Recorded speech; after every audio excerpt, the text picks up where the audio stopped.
I wanted to ask about the movie Summer Rental. Where did the seed of that idea come from? Bernie Brillstein, the illustrious and wonderful Bernie Brillstein, um, who, shall I fill in a little about Bernie? Bernie is the manager of Jim Henson and Bill Murray and many, many wonderful talents. And he's also a producer, and he's Brillstein Gray, his management company. He's a very important and wonderful manager and producer in this town. And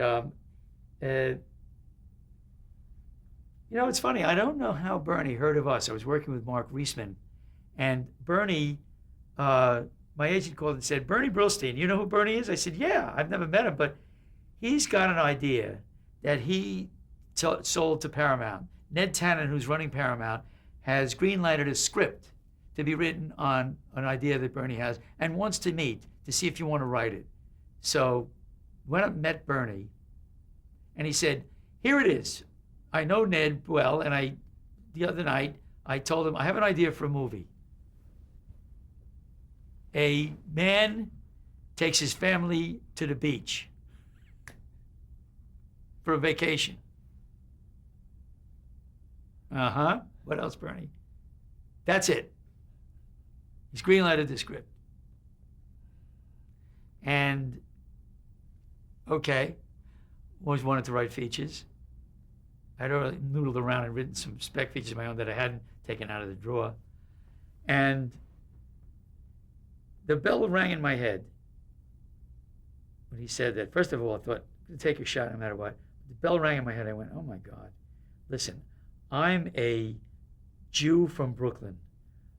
The last thing I ever want to be is on a beach. I don't like sun. I don't like wind. I'm afraid of drowning. It's not a place I'd ever go for a vacation. I have 3 kids and a dog, and if I went on a vacation, summer vacation at a beach, it would be a disaster in every which way. This is an absolutely great. I don't know why Ned Tannen or Bernie just said, I think it would be funny. And Ned Tannen thought so too. And I said, I don't know why they think it's funny. I know why it's funny. And I said to Mark, I said, can you imagine me or you? He's also a Jew from Manhattan. I said, we're not made for this. This is a wonderful opportunity, a format for comedy. Now the question is to find, the story, to find your hero, the hero's journey. Was John Candy attached already? No, he wasn't. John Candy at that time was not considered a leading man.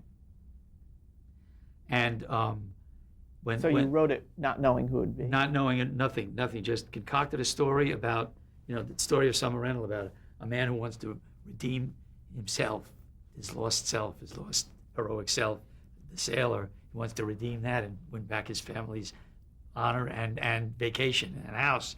And with it, tried to write a classic hero's journey.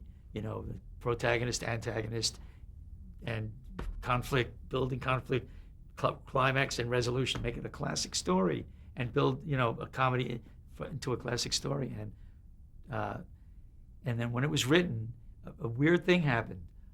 We delivered the script to our executive, David Kirkpatrick at Paramount, who was our development exec. We gave him our first draft, and we hadn't done any features yet. And he said, okay, when I get the first draft, I'll give you my notes and then do a rewrite. That's part of the contract.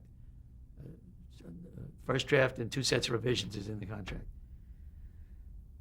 And he got it on a Friday morning, and he called Saturday afternoon. He said, listen, I got to tell you, I loved that first draft, so I gave it right to Ned Tannen, the head of the studio. What? And wait, let me finish. He loved it, and he's green-lighted the movie. First draft delivered on a Friday. Saturday afternoon, find out the movie's green-lighted. Now it's a mess. Now, and he also wants to do it fast, because this was December, and he wanted to open the movie in the summer, that summer. Says, so we've got to move fast, because this is going to be the fastest production of a summer movie. It's at least a possible amount of time. We can just make it, so we need to find a cast. And I don't remember how John Candy's name came up, but we all agreed. A few people thought, John's not a leading man. Oh no. Oh yeah, he's a leading man, especially in a comedy. He's a wonderful actor. I mean, he's our guy. We knew right away John would be great. We sent it to him. He was doing a movie down in South America, and we got a call right away.